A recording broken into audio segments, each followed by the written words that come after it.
I'm sure this is the least controversial thing I could say, but most furries are part of the LGBTQ umbrella to some degree. And I thought today I would talk about my experience of being both gay and a furry. Damn, why are there so many gay people in the fandom?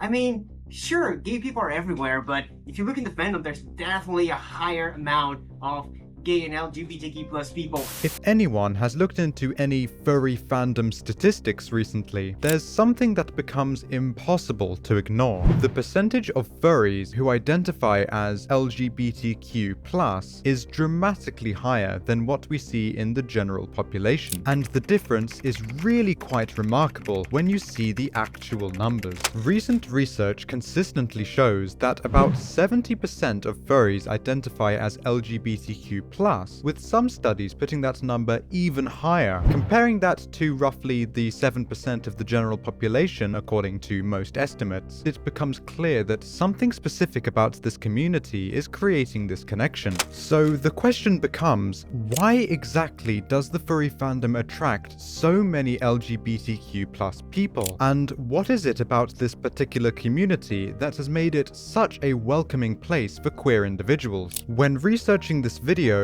those were the questions that I aimed to answer. I hope you enjoy.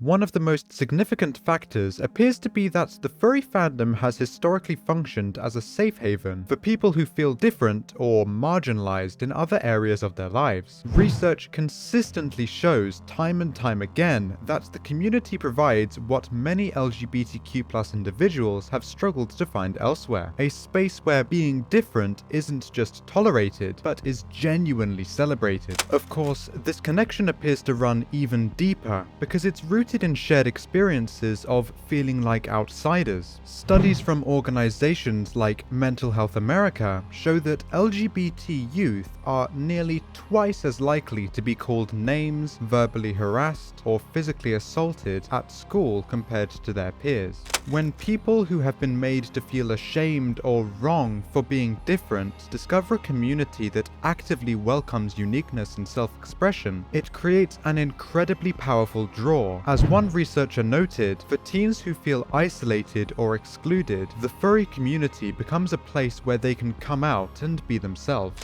This creates what some people describe as a sanctuary effect, where marginalized individuals naturally gravitate towards spaces where they can explore their identities without fear of judgment. It's essentially what someone describes to BlingTheFox, the person who had the idea for this video, as finding kindness and appreciation after being treated poorly, creating deep attachments to that accepting community. Another crucial factor is how the furry fandom provides a unique framework for identity exploration through the creation and embodiment of anthropomorphic characters. Creating a fursona allows people to experiment with different aspects of themselves, including gender expression and sexuality, in a way that feels both safer and more playful than direct self-exploration might. For many LGBTQ+ individuals, especially those who are still questioning or coming to terms with their identity, having a fursona can serve as a testing ground where they can try out different pronouns, presentations, or even relationship dynamics. Research indicates that about 25% of the furry fandom identifies as gender diverse, which is significantly higher than population averages. Research from ResearchGate specifically notes how furry conventions create safe spaces where people can experiment with how they dress or their gender and even sexuality without societal reprimand. The masks and costumes provide a form of concealment that enables exploration which might feel a little too risky in everyday life. And it should go without saying that this exploration often leads to greater self-understanding and acceptance over time, which explains why many people first discover or come to terms with their LGBTQ+ identity identity while participating in furry communities. The fandom almost becomes some sort of bridge between who they thought they were supposed to be and who they actually are. But the acceptance within the furry community goes far beyond tolerance. It's actively affirming and supportive in ways that many LGBTQ+ individuals have rarely experienced elsewhere. For example, furry conventions are so accepting of LGBTQ+ individuals and pride-related events that they often put a group together to attend such events in public.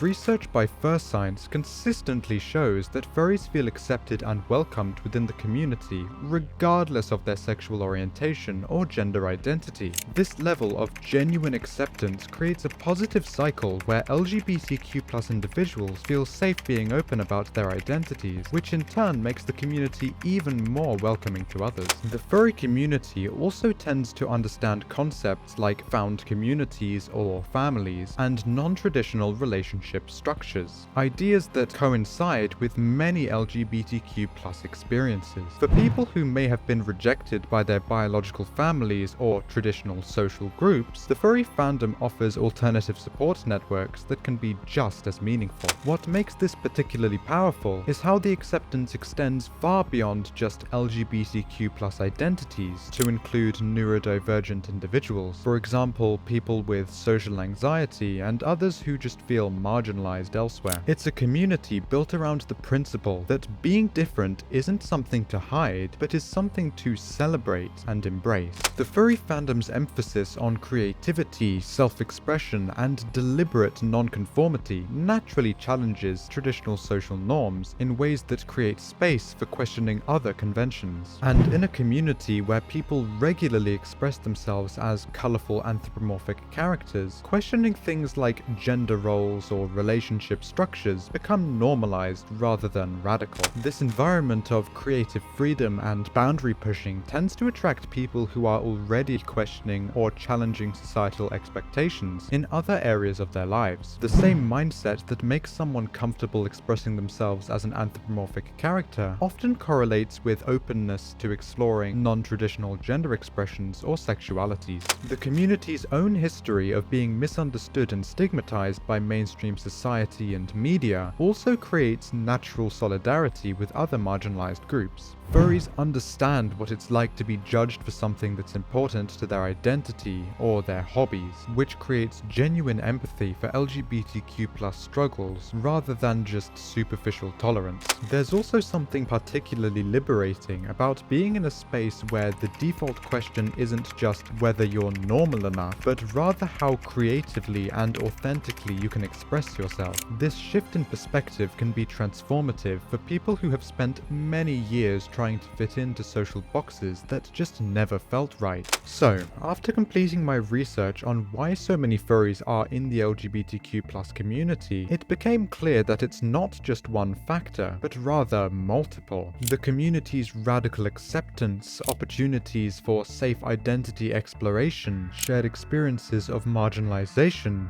and an environment that celebrates uniqueness rather than conformity. The fandom has essentially created the kind of inclusive space that many LGBTQ+ individuals have been searching for. What's particularly meaningful is how this acceptance creates a positive cycle. LGBTQ+ furries don't just benefit from the community's openness, they also contribute to making it even more welcoming and inclusive for future members who may be struggling with questions about their identity and belonging, which just so happens to ensure that the community continues to evolve in positive directions. Anyway, the connection also demonstrates something important about community building. When you create a space that genuinely celebrates difference and self-expression, you naturally attract people who have been marginalized elsewhere. The furry fandom's high LGBTQ+ population isn't just coincidental, it's the predictable result of building a community based on radical acceptance and creative freedom. To be honest, it's quite remarkable how a community that started around the shared interest of anthropomorphic animals has come to be such a crucial safe haven for LGBTQ+ individuals, and it really demonstrates the power of found community in helping people discover and express their most authentic selves. But if you have any comments about this, feel free to leave them down below, or if you want to talk with my community directly, you can join the Discord server at